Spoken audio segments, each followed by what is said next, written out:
അപ്പോൾ ഇന്നത്തെ നമ്മുടെ സിനിമ അപ്പോകലിപ്റ്റു 2006 ഈ സിനിമ റിലീസായിരിക്കുന്നത്. കാടൻ സിനിമകളിൽ ലോകത്തുള്ള ഏവരുടെയും ശ്രദ്ധ പിടിച്ചു പറ്റിയ സിനിമകളിലൊന്നാണ് ഈ അപ്പോകലിപ്റ്റു എന്ന ആക്ഷൻ അഡ്വഞ്ചർ മൂവി. ഇത് കണ്ടില്ലെങ്കിൽ വളരെയേറെ നഷ്ടം തന്നെയാണ്. സിനിമയുടെ തുടക്കം വലിയൊരു കാടാണ് കാണിക്കുന്നത്. അവിടെ ഒരു കാട്ടുപന്നിയെ വേട്ടയാടി പിടിക്കാൻ തിരക്കം പാഞ്ഞോടുന്ന കുറെ ഗോത്രവർഗത്തിൽപ്പെടുന്ന മനുഷ്യരെ കാണിക്കുന്നു. കാട്ടുപന്നി ജീവനും കൊണ്ട് ഓടുകയാണ്. മുൻ തലമുറകളുടെ പാരമ്പര്യമാവാം. അതിവിദഗ്ധമായി അവർ കാട്ടുപന്നിയെ കെണിയിൽ കുടുക്കുന്നു. ഇവനാണ് നമ്മുടെ നായകൻ. പേര് ജാഗ്വർ. ആളൊരു കില്ലാടിയാണ്. ഇത് നായകൻ്റെ അച്ഛൻ. ഇദ്ദേഹമാണ് ഈ കാട് ഭരിച്ചിരുന്നത്. ഇദ്ദേഹത്തിൻ്റെ അച്ഛന് ശേഷം ഇദ്ദേഹം ഇപ്പോൾ കാട് നിയമകാര്യങ്ങളൊക്കെ നോക്കി നടത്തുന്നു. ഒപ്പമുള്ളവർ ഇവരുടെ കൂടെ താമസിക്കുന്ന കുടുംബവും കാര്യങ്ങളുമൊക്കെ ഉള്ള കൂട്ടുകാരാണ്. ശേഷം പന്നിയെ കീറി പല ഭാഗങ്ങളും ഭാഗിച്ചെടുക്കുന്നു. ഏതൊരു കൂട്ടുകെട്ടിലും കാണും ഊക്ക് മാത്രം പിടിച്ചു വാങ്ങാനുള്ള ഒരുത്തൻ. അതുപോലെ തന്നെ ഇവിടെയും നായകൻ കൂട്ടത്തിലുണ്ടായിരുന്ന സ്ഥിരമായി ഊക്ക് വാങ്ങുന്ന ഒരുത്തനെ എടുത്തിട്ട് ഊക്കുകയാണ്. ഇത് കേട്ട് ബാക്കിയുള്ളവരെല്ലാം പൊട്ടിച്ചിരിക്കുകയാണ്. അങ്ങനെ ഇരിക്കുമ്പോൾ അവിടേക്ക് അപ്രതീക്ഷിതമായി മറ്റ് കാട്ടിൽ നിന്നും വന്ന മറ്റൊരു ഗോത്രവർഗത്തിൽപ്പെട്ട 2-3 ആളുകൾ വന്ന് അവരെ നോക്കി നിൽക്കുന്നു. അപ്പോഴേക്കും നായകനും കൂട്ടരും ആക്രമിക്കാൻ വേണ്ടി ആയുധങ്ങൾ എടുക്കുന്നു. കാരണം ഇവർ ശത്രുക്കളായിരിക്കുമെന്ന് കരുതി. ശേഷം നായകൻ്റെ അച്ഛൻ മുന്നിൽ വന്നിട്ട്, ഇത് നമ്മുടെ കാടാണ്, ഇവിടെ ഭരിക്കുന്നത് ഞാനാണ്. ഇതിനു മുന്നേ എൻ്റെ അച്ഛൻ ഭരിച്ചിരുന്നു, ഇപ്പോൾ ഞാനാണ്, ഇനി എൻ്റെ കാലശേഷം എൻ്റെ മകൻ ഭരിക്കുമെന്ന് പറയുന്നു. തുടർന്ന് ഈ ഒരു കാര്യം 2-3 തവണ ആവർത്തിച്ച് പറയുകയാണ്. അപ്പോഴേക്കും അവർ നല്ല ഫ്രഷ് മീനുകൾ ഇവർക്ക് കൊടുക്കുന്നു. അതിനായി തിരിച്ച് കാട്ടുമന്നയുടെ ഇറച്ചിയും ഇവർ അങ്ങോട്ട് കൊടുക്കുകയാണ്. തുടർന്ന് നമുക്ക് വേറെയൊന്നും വേണ്ട, നമുക്ക് കാട് കടന്ന് പോകണം, അതുമാത്രം സമ്മതിച്ചാൽ മതിയെന്ന് പറയുമ്പോൾ നായകൻ്റെ അച്ഛൻ അതിന് സമ്മതിക്കുകയാണ്. എന്നാൽ അതിനുശേഷമാണ് ഇവർ ആ കാഴ്ച കാണുന്നത്. അവരോടൊപ്പം കുട്ടികളും സ്ത്രീകളും വയസ്സായവരുമൊക്കെ ഉണ്ടായിരുന്നു. ശരീരമാകെ ഒരുപാട് പരിക്ക് പറ്റിയിട്ടുണ്ട്. കണ്ടിട്ട് എന്തോ അപകടത്തിൽ നിന്നും രക്ഷപ്പെട്ടു വന്നതുപോലെയുണ്ട്. പോകുന്നതിനിടയ്ക്ക് നമ്മുടെ ലാൻഡ് നശിച്ചു പോയെന്നും നമുക്ക് പുതിയൊരു ജീവിതം തുടങ്ങണമെന്നും പറഞ്ഞുകൊണ്ടിരിക്കുകയാണ്. ഈ ഒരു സിറ്റുവേഷൻ നായകനെ ആകെ തളർത്തുന്നു. അയാൾ പറഞ്ഞ കാര്യത്തിൽ ഷോക്കായി നിൽക്കുകയാണ്. അതൊക്കെ കഴിഞ്ഞ് എല്ലാവരും പിരിഞ്ഞു പോകുന്ന സമയത്ത് തനിക്ക് കല്യാണം കഴിഞ്ഞിട്ട് ഇതുവരെയും കുട്ടികളുണ്ടായിട്ടില്ല എന്ന കാര്യം വിഷമത്തോടെ നായകൻ്റെ അച്ഛനോട് ഒരാൾ പറയുകയാണ്. അതിനാൽ ഭാര്യയുടെ അമ്മ ദിവസവും എന്നെ കളിയാക്കാറുണ്ടെന്നും പറയുന്നു. ഇത് കേട്ടതോടെ അദ്ദേഹം കയ്യിലുണ്ടായിരുന്ന ഒരു തരം ചെടിയെടുത്ത് അവന് കൈമാറുകയും ഇതിൻ്റെ സഹായത്തോടെയാണ് എനിക്ക് 10 കുട്ടികൾ ഉണ്ടായതെന്നും ഇതുപയോഗിച്ചുകൊണ്ട് കാര്യങ്ങൾ തുടങ്ങിയാൽ എല്ലാം ശരിയാവുമെന്ന് പറയുന്നു. പിന്നീട് അവരുടെ കൊച്ചു ഗ്രാമം കാണിക്കുകയാണ്. കുടുംബങ്ങളും കുട്ടികളും ചേർന്ന് സുഖമായി അവർ അങ്ങനെ കഴിഞ്ഞു പോകുന്നു. താൻ പറഞ്ഞതുപോലെ വന്നു കയറിയപ്പോൾ തന്നെ അവൻ്റെ ഭാര്യയുടെ അമ്മ അവനെ കളിയാക്കാൻ തുടങ്ങുകയാണ്. ഈ ജന്മമെങ്കിലും എനിക്കൊരു പേരക്കുട്ടിയെ കാണാൻ പറ്റുമോ, പോടാ പോയി കഴിവ് തെളിയിക്കെന്ന് പറഞ്ഞ് കളിയാക്കുന്നു. ഇത് കേട്ട് അവിടെയുള്ളവരെല്ലാം പൊട്ടിച്ചിരിക്കുകയാണ്. ശേഷം നായകൻ തൻ്റെ വീട്ടിലേക്ക് പോകുന്നു. നായകന് ഒരു മകനുണ്ട്. ഭാര്യ ഒരു സുന്ദരിയായ പെണ്ണ്. അവളിപ്പോൾ ഗർഭിണിയും കൂടിയാണ്. അങ്ങനെ കുറച്ചു നേരം കഴിയുമ്പോൾ മക്കളുണ്ടാകാത്ത അവൻ ചാടിയിറങ്ങി ഓടി വന്ന് വെള്ളത്തിൽ വീഴുന്നു. ഒപ്പം അവൻ്റെ ഭാര്യയും. സത്യത്തിൽ നായകൻ്റെ അച്ഛൻ കൊടുത്ത ചെടി കാന്താരി മുളക് പോലെ എരിയുന്ന ഒരു തരം ചെടിയായിരുന്നു. നായകൻ്റെ അച്ഛനും അവനെ എടുത്ത് ഊക്കിയതാണ്. പിന്നെ അവിടെ മുഴുവൻ ചിരിയുടെ മേളം.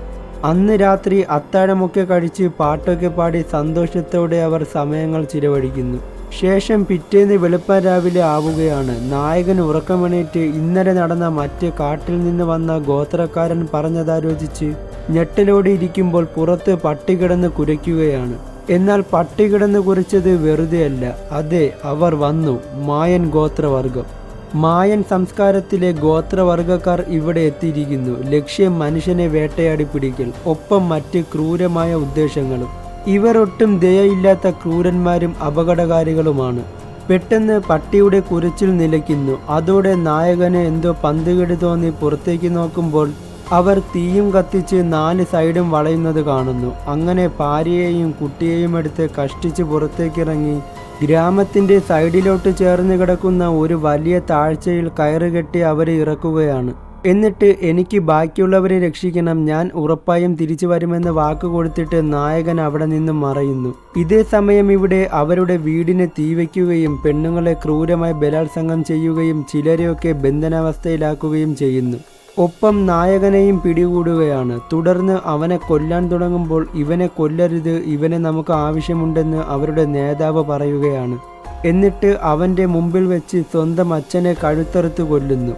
അങ്ങനെ കുട്ടികളെ മാത്രം അവിടെ ഉപേക്ഷിച്ചിട്ട് ബാക്കിയുള്ളവരെയെല്ലാം പിടിച്ച് അവരുടെ കസ്റ്റഡിയിലെടുത്ത് എങ്ങോട്ടോ കൊണ്ടുപോവുകയാണ്. ഇവിടെ താഴ്ചയിൽ തന്നെയും കുഞ്ഞിനെയും രക്ഷിക്കാൻ വരുമെന്ന പ്രതീക്ഷയിൽ നായകൻ്റെ ഭാര്യയും. അവരെ വെള്ളച്ചാട്ടത്തിലൂടെ കടത്തി മറുകരയിലുള്ള കാടുകളിലേക്ക് അവർ കൊണ്ടുപോകുന്നു. അങ്ങനെ പോകുന്ന വഴിയിൽ വലിയ കൊക്കയുള്ള പ്രദേശമെത്തുമ്പോൾ കാല് തെന്നി ബന്ധിക്കപ്പെട്ടതിലൊരാൾ താഴോട്ട് പോവുകയാണ്. അയാളെ രക്ഷിക്കാൻ മുമ്പിലുള്ളവരും നായകനും പരമാവധി ശ്രമിക്കുകയാണ്.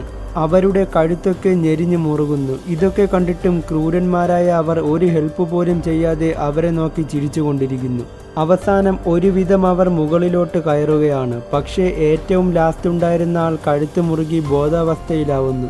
ഇനി ഇയാളെ കൊണ്ട് വലിയ ഉപകാരമില്ലെന്ന് പറഞ്ഞ് അയാളെ അവർ കൊക്കയിലോട്ട് തള്ളിയിടുകയാണ്. അന്ന് രാത്രി ദുഷ്ടന്മാരുടെ നേതാവ് തൻ്റെ മകനോട്, നീ ഇന്ന് വിജയിച്ചു, എത്ര പേരെയാ കൊന്നതെന്ന് പറഞ്ഞ് ഒരു പുതിയ കത്തി കൊടുത്തിട്ട് ഇനി ഇത് വെച്ച് വേണം നീ അടുത്തവരെ കൊന്നു തള്ളാനെന്ന് പറയുന്നു. ആ സമയം കാലാവസ്ഥ മഴയെ ഇപ്പോൾ പെയ്യിപ്പിക്കുമെന്നുള്ള അവസ്ഥ എത്തുമ്പോൾ മഴ പെയ്യരുത് എന്ന് നായകൻ ദൈവത്തോട് പ്രാർത്ഥിക്കുകയാണ്. കാരണം താഴ്ചയിൽ ഇവൻ്റെ ഭാര്യയും കുഞ്ഞുമുണ്ട്. മഴ പെയ്താൽ വെള്ളം മുങ്ങും. പിറ്റേന്ന് രാവിലെയും യാത്ര തുടങ്ങുകയാണ്. അവർ ഇപ്പോൾ എത്തിയത് ഈ ദുഷ്ടന്മാർ മുമ്പ് ആക്രമിച്ചു കഴിഞ്ഞ മറ്റൊരു ഗ്രാമത്തിലാണ്. അവിടെ അച്ഛനെയും അമ്മയെയും നഷ്ടപ്പെട്ട് അനാഥയായി നിൽക്കുന്ന ഒരു കൊച്ചു പെൺകുട്ടിയെ കാണുന്നു. ആ കുട്ടി നായകൻ ജാഗ്വാറിനെ കാണുന്നതും സൂക്ഷ്മയോടെ മനസ്സിലൊരു ധൈര്യം വന്നതുപോലെ തുറിച്ചു നോക്കുകയാണ്. എന്നിട്ട് ആ ദുഷ്ടന്മാരോട്, നിങ്ങളുടെയൊക്കെ മരണം അടുത്തെത്തിയിരിക്കുന്നു, അവൻ വരുമെന്ന് പറയുന്നു. ഇത് കേട്ട് ദുഷ്ടന്മാരിൽ ഒരാൾ ഞെട്ടലോടെ ആ കുട്ടിയെ നോക്കി പേടിച്ച് മുമ്പിലോട്ട് പോവുകയാണ്. അങ്ങനെ അവർ പണക്കാരികളായ ഗോത്രവർഗക്കാരുടെ നഗരത്തിലെത്തുന്നു. ഇവരെ കണ്ടതും എല്ലാവരും വിളിച്ചു കൂവുകയാണ്. എന്നിട്ട് ആണുങ്ങളെ മാത്രം ശരീരത്ത് നീല പെയിന്റ് അടിക്കുന്നു. പെണ്ണുങ്ങളെ അവിടെയുള്ള പണക്കാർ വിലപേശി വാങ്ങുകയാണ്. ഇതൊക്കെ കണ്ട് ഞെട്ടലോടെ നായകനും കൂട്ടരും. തുടർന്ന് അവരെ ഒരു കവാടത്തിൽ കൂടെ കൊണ്ടുപോകുന്നു. അവിടെ മുഴുവൻ പെയിന്റ് വരച്ച് വെച്ചിരിക്കുകയാണ്. അതിൽ നീല കളർ അടുപ്പിച്ച മനുഷ്യരെ തലവെട്ടി ബലി നൽകുന്ന ഒരു പെയിന്റിംഗ് ആയിരുന്നു. ഇവരെ കൊണ്ടുപോകുന്നത് ദൈവത്തിന് ബലി കൊടുക്കാനാണ്. അതിനുവേണ്ടിയുള്ള പൂജകളും കർമ്മങ്ങളുമാണ് ഇവിടെ നടക്കുന്നത്. അവിടെയുള്ള ബലിക്കല്ല് കണ്ട് നായകനും കൂട്ടുകാരും ആകെ ഞെട്ടിപ്പോകുന്നു. അങ്ങനെ ഒരാൾ വന്ന് എന്തൊക്കെയോ പറഞ്ഞിട്ട് ആദ്യം ഒരുത്തനെ പിടിക്കുന്നു. എന്നിട്ട് ബലിക്കല്ലിൽ കിടത്തി അയാളുടെ ഹാർട്ടിനെ എടുക്കുകയാണ്. ശേഷം തലവെട്ടി മാറ്റി താഴെ ഉരുട്ടിവിടുന്നു, ഒപ്പം ഉടലും. മാസങ്ങളോളം കൊണ്ട് ഈ ഒരു ചടങ്ങ് ഇവിടെ നടന്നു പോവുകയാണ്. അതിന് ഉദാഹരണമാണ് താഴെ കിടക്കുന്ന ഈ ബോഡികൾ. അടുത്തത് നായകനെ പിടിക്കുകയാണ്. അതേസമയം അവിടെ താഴ്ചയിൽ നായകൻ്റെ ഭാര്യ അവന് വേണ്ടി പ്രാർത്ഥിക്കുകയാണ്. അങ്ങനെ വെട്ടാൻ വേണ്ടി വാള ഉയർത്തുമ്പോഴേക്കും ആകാശം കൊണ്ട് ഇരുണ്ട് രാത്രി പോലെ ആവുകയാണ്. അതോടെ ദൈവമുണർന്നു, ഈ പൂജ ഇവിടെ അവസാനിക്കുന്നു എന്ന് പറഞ്ഞിട്ട് ബാക്കിയുള്ളവരെ വിട്ടയക്കാൻ പറയുന്നു.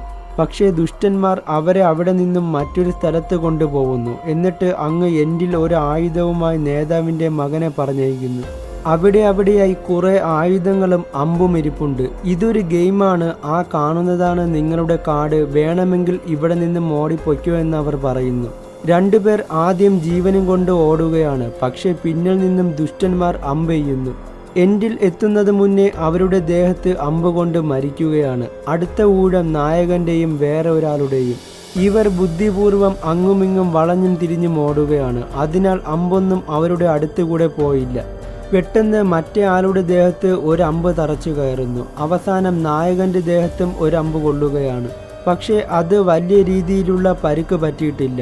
ഇഴഞ്ഞിഴഞ്ഞ് നീങ്ങുന്ന സമയത്ത് കൊല്ലാൻ വേണ്ടി നേതാവിൻ്റെ മകൻ അടുത്ത് വരുമ്പോൾ ആദ്യം ഓടിയ ആൾ അവൻ്റെ കാലിനെ പിടിച്ച് വലിക്കുകയാണ്. എന്നിട്ട് നായകനോട് ഓടാൻ പറയുന്നു. അയാൾ മരിച്ചിട്ടുണ്ടായിരുന്നില്ല. ശേഷം അവൻ നായകനെ കൊല്ലാൻ വേണ്ടി കത്തി നീട്ടുമ്പോഴേക്കും അതിനെ തടുത്ത് തിരിച്ച് കഴുത്തിൽ ഒറ്റക്കേറ്റല്. എന്നിട്ട് നായകൻ കഴിവതും വേഗത്തിൽ ഓടുന്നു. നേതാവിൻ്റെ മകൻ അവിടെ മരിച്ചു വീഴുന്നു. കലി അടക്കാനാവാതെ നേതാവ് ആയുധങ്ങളും കൂട്ടരെയും വിളിച്ച് നായകൻ്റെ പിന്നാലെ ഒരു അന്ത്യത്തിന് പോവുകയാണ്. നായകൻ ഓടി ഒരു താഴ്ചയിൽ വന്ന് വീഴുകയാണ്. എന്നാൽ അവിടെ കണ്ട കാഴ്ച ഒരുപാട് പേരുടെ മൃതദേഹങ്ങളായിരുന്നു. ഇതുപോലെ ഓടി രക്ഷപ്പെടാൻ ശ്രമിച്ചവരുടെ മൃതദേഹങ്ങൾ. അവസാനം കാട്ടിനകത്തേക്ക് നായകൻ ഓടി കയറുകയാണ്. തൊട്ടു പിന്നാലെ അവരും. എന്നിട്ട് ഒരു മരത്തിന്റെ മണ്ടയിൽ കയറി തൽക്കാലം രക്ഷപ്പെടുന്നു. തൊട്ടു താഴെ കൂടെ അവന്മാർ ഓടിപ്പോകുമ്പോൾ അമ്പുകൊണ്ട് പരിക്ക് പറ്റിയ സ്ഥലത്ത് നിന്നും ബ്ലഡ് ഒഴുകി ഒരാളുടെ കുറുക്കിൽ വീഴുകയാണ്. എന്നാൽ മരത്തിന്റെ തൊട്ടടുത്ത് ഒരു കരിമ്പുലി നായകനെ കണ്ട് കൊതിയോടെ വെള്ളമിറക്കിയിരിക്കുന്നു. തുടർന്ന് ആക്രമിക്കാൻ തുടങ്ങുകയാണ്. നായകൻ ജീവനും കൊണ്ട് 660 ഓടി പറക്കുന്നു. കുറുക്കിൽ ബ്ലഡ് ഇരിക്കുന്നത് കണ്ട് അവൻ മരത്തിന് മുകളിലുണ്ടെന്നും എല്ലാവരും 4 വഴിക്ക് പോവാൻ നേതാവ് പറയുന്നു. ആ സമയം ജീവനും കൊണ്ട് നായകൻ ഓടി വരികയാണ്. ഇതൊരാൾ കാണുകയും അയാളെ നായകനെ പിന്തുടർന്ന് പുറകിലെത്തുമ്പോൾ അയാളെ കരിമ്പുലി ആക്രമിക്കുകയാണ്. ബഹളം കേട്ട് ബാക്കിയെല്ലാവരും വന്ന് പുലിയെ കൊല്ലുന്നു. തുടർന്ന് നായകനെ ഫോളോ ചെയ്യുമ്പോൾ കൂട്ടത്തിലൊരാളെ പാമ്പ് കടിക്കാൻ ഇടയാവുന്നു. മരണം എന്തായാലും സംഭവിക്കുമെന്ന് മനസ്സിലായതോടെ അയാൾ സ്വയം ജീവൻ ബലിയാടാക്കുകയാണ്. നായകനോടി വലിയൊരു വെള്ളച്ചാട്ടത്തിന്റെ മുമ്പിലെത്തുന്നു. പിന്നിൽ അവരും നിൽക്കുന്നു. ചെകുത്താന്റെയും കടലിന്റെയും നടുക്കിൽപ്പെട്ട അവസ്ഥ. അവസാനം ജീവൻ പണയം വെച്ച് വെള്ളച്ചാട്ടത്തിൽ ചാടി അതിസാഹസികമായി താഴെയെത്തി കരയിലേക്ക് കയറുന്നു. തുടർന്ന് ഇതെന്റെ കാടാണ്, ഇവിടെ ഞാൻ ഭരിക്കും, എനിക്ക് ശേഷം എൻ്റെ മകൻ ഭരിക്കും, ധൈര്യമുണ്ടെങ്കിൽ ഇങ്ങോട്ട് വാടാ എന്ന് പറയുന്നു. പിന്നാലെ അവരും ഓരോരുത്തരായി താഴെ ചാടുകയാണ്. ആ സമയം നായകൻ ഒരു ചതുപ്പിൽ വീഴുകയാണ്. ഇവിടെ ഭർത്താവിനെയും കാത്ത് അവൾ മകനോടൊപ്പം പേടിച്ചിരിക്കുന്നു. തുടർന്ന് നായകൻ കഷ്ടിച്ച് അവിടെ നിന്നും കയറി എല്ലാവരെയും കൊല്ലാൻ തീരുമാനിക്കുന്നു. അതിനായി കാട്ടുതവളയെ പിടിച്ച് അതിൻ്റെ വിഷമെടുത്ത് ലാസ്റ്റ് ഓടിയ ഒരാളെ അമ്പെയ്യുന്നു. ശേഷം അയാൾ മരിച്ചു വീഴുമ്പോൾ ഇത് കൂട്ടത്തിലെ ഏറ്റവും ദുഷ്ടനായ പൊലയാടി മോൻ കാണുകയാണ്. തുടർന്നുള്ള അഭ്യാസത്തിൽ നായകൻ അവൻ്റെ തലയടിച്ച് കൊല്ലുന്നു. ഇനിയുള്ളത് നേതാവും ബാക്കി 2 പേരും. അപ്പോഴേക്കും അവിടെ മഴ പെയ്യുകയാണ്. ഇവിടെ നായകൻ്റെ ഭാര്യയും മോനും കിടക്കുന്ന താഴ്ചയിൽ വെള്ളം കയറി തുടങ്ങുന്നു. ഒപ്പം അവൾ പ്രസവിക്കാനും തുടങ്ങുന്നു. നായകൻ അവസാനം ഓടി ഭാര്യയുടെ അടുത്ത് വന്നിട്ട് ഞാനിപ്പോൾ വരാം, വെയിറ്റ് ചെയ്യുമെന്ന് പറഞ്ഞ് മുന്നോട്ട് ഓടുകയാണ്. അവരും അവിടേക്ക് എത്തുകയാണ്. അങ്ങനെ നായകൻ ഓടി അടുത്ത കെണി ഒരുക്കുന്നതിന് മുന്നേ നേതാവ് അമ്പു ചെയ്യുകയും അത് വന്ന് ദേഹത്ത് തറയ്ക്കുകയും ചെയ്യുന്നു. പക്ഷേ നിഷ്പ്രയാസം നായകൻ അമ്പ് വലിച്ചൂരി ഒരു അംഗത്തിനു വേണ്ടി പൊരുതി നിൽക്കുന്നു. തൻ്റെ മകനെ നഷ്ടപ്പെട്ട കൊടും വേവിൽ മകൻ്റെ കയ്യിലുണ്ടായിരുന്ന കത്തി കൊണ്ട് നായകനെ കൊല്ലാൻ വേണ്ടി നേതാവ് ഓടിപ്പാഞ്ഞു വരികയാണ്. എന്നാൽ ഇവിടെ സംഭവിച്ചതെന്തെന്നാൽ കാട്ടുപന്നിയെ പിടിക്കാൻ വേണ്ടി വെച്ചിരുന്ന കെണിയുടെ കയറിൽ അയാൾ അബദ്ധത്തിൽ ചവിട്ടുകയും അത് വന്ന് ദേഹത്ത് പൊത്തു കയറുകയും ചെയ്യുന്നു.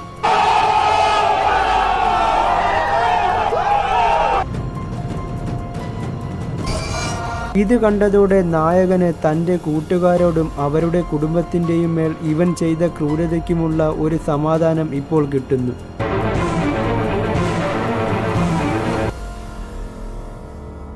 ഈ സമയം അവൾ വെള്ളത്തിനടിയിൽ കുഞ്ഞിന് ജന്മം നൽകുകയാണ്. ഇതൊന്നും നായകൻ അറിയുന്നില്ല. അവനോടി കടൽ തീരത്തെത്തുമ്പോൾ പിന്നാലെ ബാക്കി 2 പേരും എത്തുകയാണ്. എന്നാൽ അവർ അവിടെ കണ്ട കാഴ്ച മറ്റൊന്നായിരുന്നു. കുറെ കപ്പലിൽ ഒരുപാട് മനുഷ്യർ ഇങ്ങോട്ടേക്ക് വരികയാണ്. അവരെ കണ്ട് ബാക്കി 2 പേർ നായകനെ ഒന്നും ചെയ്യാതെ അവരുടെ അടുക്കൽ പോകുന്നു. ശേഷം അവൻ ഭാര്യയെയും കുഞ്ഞിനെയും രക്ഷിക്കുന്നു. അവർ കപ്പലിൽ വന്നിറങ്ങിയ ആളുകളെ അത്ഭുതത്തോടെ നോക്കുകയാണ്. നമുക്ക് ഇവരോടൊപ്പം പോകാമെന്ന് ഭാര്യ പറയുമ്പോൾ അത് വേണ്ട, നമുക്ക് ഇവിടെ തന്നെ നിന്നാൽ മതി, ഇതാണ് നമ്മുടെ വീടെന്ന് പറഞ്ഞ് അവർ കാടിനകത്തേക്ക് പോകുന്നു. ഇതോടുകൂടി ഈ സിനിമ ഇവിടെ അവസാനിക്കുകയാണ്.